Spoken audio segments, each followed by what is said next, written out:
Coba misalnya zaman Jenderal Sudirman, angkat senjata untuk ngusir Belanda. Terus pasukannya hanya ngangkat tok. Ya, terus mesti Jenderal Sudirman, cek goblok ya. Kalau dimarahin kan sudah ngangkat. Terus ada Belanda yang mau nembak kita, usir Belanda. Belandanya tidak kamu tembak. Kenapa? Mintanya kan diusir. Perintahnya kan diusir, bukan ditembak. Kasus gak kira-kira ada pemahaman seperti itu? Tapi lafadz tuh nggak mewakili, kalimatnya angkat senjata, usir penjajah. Padahal maknanya apa coba? Jadi kan nggak terwakili oleh kalimat angkat senjata, usir penjajah. Barang penjajah itu menembak, kamu diam saja. Gimana caranya nangkep terus mengusir? Kan nggak ada perintah menembak, usir. Itu kan kasus seperti itu. Jadi makanya di antara syurutul mufassir yang paling pokok adalah maliyan bil arabiyah. Dia punya kemampuan kesusastraan Arab. Karena nggak bisa seorang mufassir menafsiri Quran tanpa punya kemampuan balaghatul Arab. Yaitu yang disebut Allah Ta'ala wa innahu latanzilu rabbil alamin nazala birruhul amin ala qalbika litakuna minal munzirin terus apa? Bilisanin arabiyyin mubin. Jadi Quran itu pakai lisanul Arab.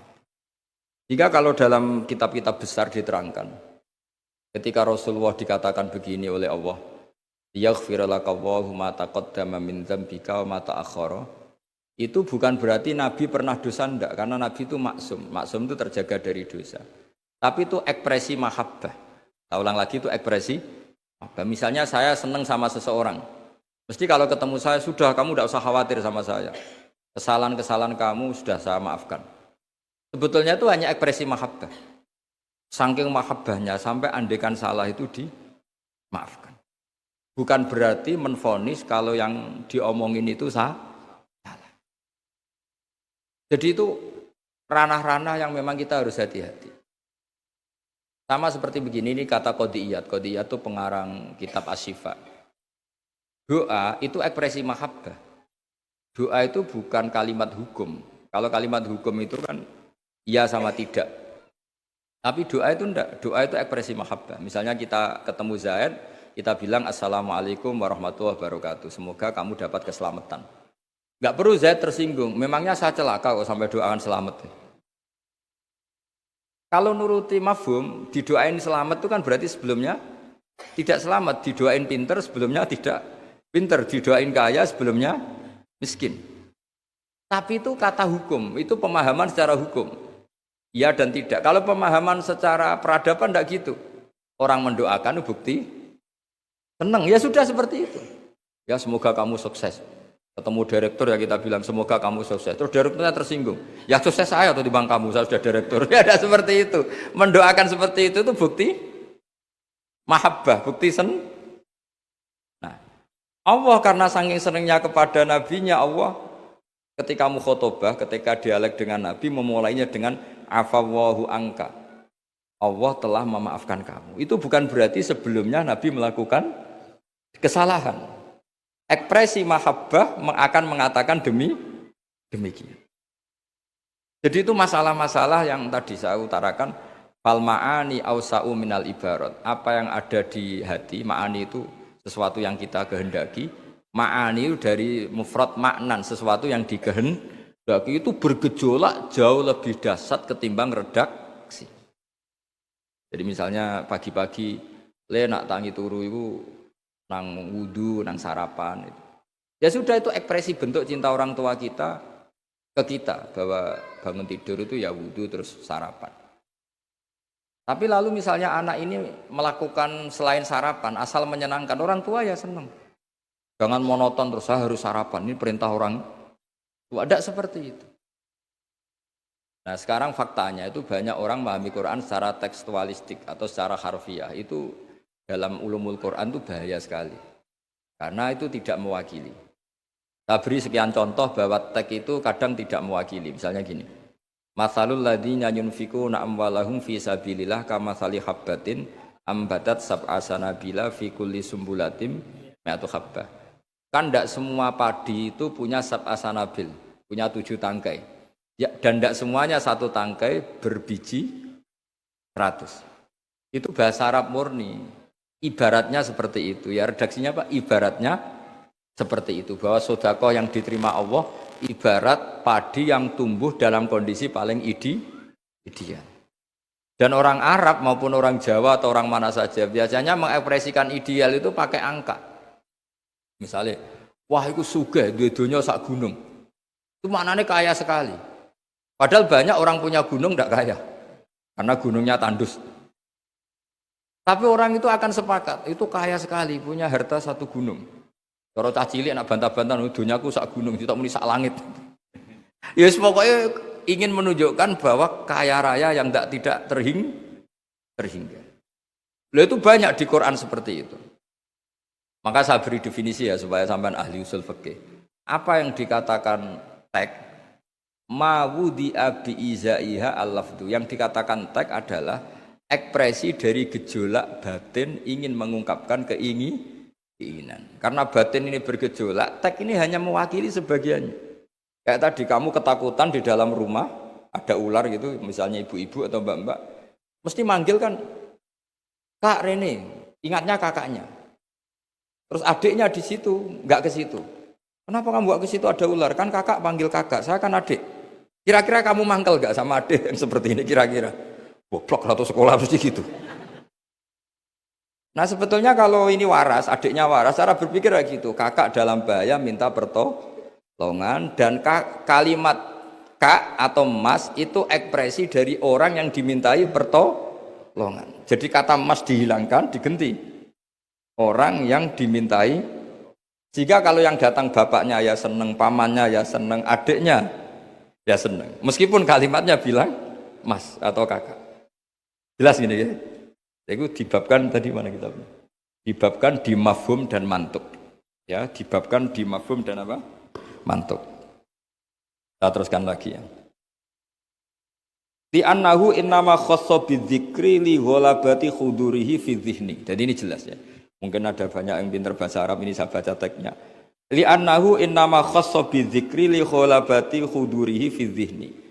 Kenapa menyebut si A si B? Karena yang kebetulan diingat. Tapi makna yang diinginkan kan siapa saja yang menolong karena ada ular, meskipun menyebut seseorang. Ya kayak tadi misalnya satu rumah itu ada kakak, adik, paman. Terus ketika ada ular atau ada maling kita bilang, Kak tolong. Kak tolong itu sebetulnya mewakili siapa saja yang bisa menolong. Kebetulan yang pas diingat saat itu kakak. Tapi andaikan yang datang pamannya ya seneng, adiknya seneng atau siapa saja. Jadi pertanyaannya adalah yang paling pokok dari itu adalah minta tolong, bukan kalimat kakak. Nah, yang kalimat kakak ini namanya apa? Disebut karena diingat, bukan disebut karena catatan hukum. Nah, itu ada ilmunya. Berapa kalimat yang disebut karena yang diingat atau sebagai catatan hukum. Kalau sebagai catatan hukum ya punya mafhum mukhalafah. Kalau tidak ya tidak. Misalnya begini, ada pernikahan Sri sama Zaid. Kemudian Zaid ini security atau cadalem. Terus ketika tak panggil Zaid datang. Yang datang Umar. Kan sama-sama cadalem, tidak bisa kalau seperti itu harus Zaid karena mewakad nikah. Masa akad nikah diganti-ganti kan tidak bisa. Kan sama-sama cadalem ya tidak bisa. Lama-lama sampean maju kan sama-sama manusia ya tidak bisa kalau konteks seperti itu. Makanya lafadz disebut itu dilihat, disebutnya sebagai catatan hukum apa sebagai tadi yang sedang diingat. Ya jadi jelas ya. Jadi itu ada aturan-aturannya. Li'annahu innama khassa bidzikri li ghalabati khudurihi fi dzihni. Terus kedua ada catatan lagi wa alla yakuna muwafiqan lil waqi'. Ya, di antara catatan hukum lagi sesuatu itu tidak lazim sebagai fakta. Ulang lagi, sesuatu itu tidak lazim sebagai fakta. Misalnya begini, kita tahu yang namanya nasi itu makanan pokok, ya kita tahu teh itu minuman. Ketika saya bilang, dong saya ambilkan teh, itu apakah maknanya itu teh, apa maknanya itu minuman? Beda dengan mengatakan, satu gelas ini bernama teh, kebetulan itu teh betul. Itu namanya mengatakan sesuatu sesuai hakikat. Karena teh ya dikatakan teh. Tapi kalau mengatakan tamu saya ambilkan teh. Ini pertanyaannya adalah teh itu menggantikan kata minuman, apa memang harus teh? Jadi itu memang seperti itu. Sehingga di hadis banyak dawuh Nabi itu diganti. Tapi penggantinya harus ulama. Kalau tidak ulama namanya bid'ah. Misalnya Nabi mengajari gini, anak-anak kamu ajarin panah. Dulu alat perang itu ya panah. Terus di era modern kamu tetap pakai panah, musuhnya pakai brand. Karena Nabi dawuhnya panah. Ya taqabbalallahu minna minkum taqabbalan. Jadi seperti karena Nabi ketika mengatakan panah adalah ibaratun an alatil harbi. Implementasi dari alat perang yang zaman itu panah. Itu kan sama seperti Nabi ajari anak kamu berkuda. Dulu alat perang transportasinya itu alatnya itu kuda. Sekarang musuh pakai pesawat tempur, kamu pakai kuda. Ya tentu itu gak relevan kan. Lah kalau gitu berarti gini. Di Quran tuh jelas ada kalimat ini. Wal khayla wal bighala wal hamira litarkabuha wazina. Kamu saya beri nikmat, ada kuda, ada unta, ada macam-macam. Terus di antara ayat terusannya litas tahu ala duhurihi summa tazkuru ni'mata rabbikum idastawaitum alaihi wa taqulu subhanalladzi sakhkhara lana hadza wa ma kunna lahu muqrinin wa inna ila rabbina lamunqalibun. Saya bikin unta, saya bikin kuda, saya bikin khimar, saya bikin bighal supaya kalau kamu sudah tenang di atas punggungnya kamu berdoa subhanalladzi sakhkhara lana hadza. Terus kamu karena tekstualistik, kalau naik Innova enggak baca doa itu, naik pesawat, ini kan enggak kuda. Kira-kira dibilang saraf enggak kira-kira seperti itu. Terus kamu bilang, "Oh, ayatnya tentang kuda, ini Innova kok." Tapi cara memahami kita enggak seperti itu. Kata kuda di situ adalah alatul markab, alat berkendara. Kata unta di situ adalah alat berkendara. Maka semua transportasi atau alat transportasi kita kalau naik ya tetap berdoa subhanalladzi sakhkhara lana hadza. Dan itu seterusnya ya. Jadi ngaji pertemuan ini ingat-ingat ya kaidahnya apa? Fal ma'ani ausa'u minal ibarat was sudur ausa'u minal kutub. Itu semua ulama pasti bilang seperti itu. Kalau sampean belum pernah bilang berarti belum ulama. Makanya ini dimulai sekarang. Untuk saja di ulama harus hafal kaidah apa? Fal ma'ani ausa'u minal ibarat was sudur ausa'u minal kutub. Itu nanti kalau sampean sudah pinter itu pinter betul nanti. Bukan pinter-pinteran tapi pinter betul. Karena memang seperti itu. Jika misalnya Rasulullah dulu, tofa Rasulullah rokiban, Nabi tawaf secara berkendara. Saat itu tentu naik unta. Sekarang orang-orang sepuh pakai kursi roda. Jangan terus bilang gini, dulu Nabi naiknya unta, maka orang sepuh nggak boleh pakai kursi roda, harus pakai unta. Yo dia tabuki polisi Arab aneh-aneh sebenarnya. Jadi karena dulu Nabi sudah berumur dan beliau tidak suka memaksakan dan untuk menunjukkan kalau tawaf secara berkendara itu sah boleh, terus beliau naik unta sambil apa? Tawaf. Akhirnya kesimpulan hukumnya apa? Boleh berkendara saat tawaf. Sudah untanya dibuang. Maksudnya harus pakai untanya. Lama-lama nanti gini, nggak boleh tawaf sekarang. Dulu Nabi tawaf langsung tanah, ini sudah keramik gini, nggak boleh. Ya repot kalau kamu perdebatkan begitu terus ya repot. Nah ya karena tadi ketika Nabi naik unta itu semangatnya Nabi adalah mempermudah umatnya terutama bagi yang tua. Semangat yang ingin dimaklumatkan Nabi itu. Wahai umatku kalau kamu sudah tua jangan memaksakan jalan, berkendaralah. Atau cari alat yang menjadikan kamumu. Nah itu tentu gak tersampaikan semuanya dengan redaksi. Tapi dadanya Nabi bergejolak ingin mengimplementasikan bahwa agama ini yuridu wa bikumul yusra wala yuridu bikumul usra. Wah itu tentu gejolak ini kan gak terwakili oleh lafaz.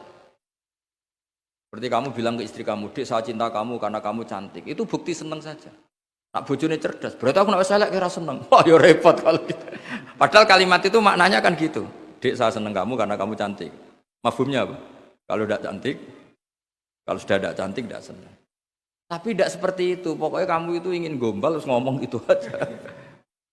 Jadi makanya walhasil itu tadi ingat-ingat ya Pak. Fasudur ausa'u minal kutub, bahwa dada kita ini lebih luas ketimbang yang kita tulis. Ya, dada kita lebih luas ketimbang yang kita tulis. Terus wal ma'ani ausa'u minal ibarat. Makna yang kita kehendaki itu jauh lebih luas ketimbang redaksi. Karena tadi kita manggil security misalnya si A, yang datang selain si A juga enggak masalah. Karena kata si A tadi hanya keterbatasan kita sebagai manusia, sehingga harus menyebut satu orang. Padahal siapa saja enggak masalah.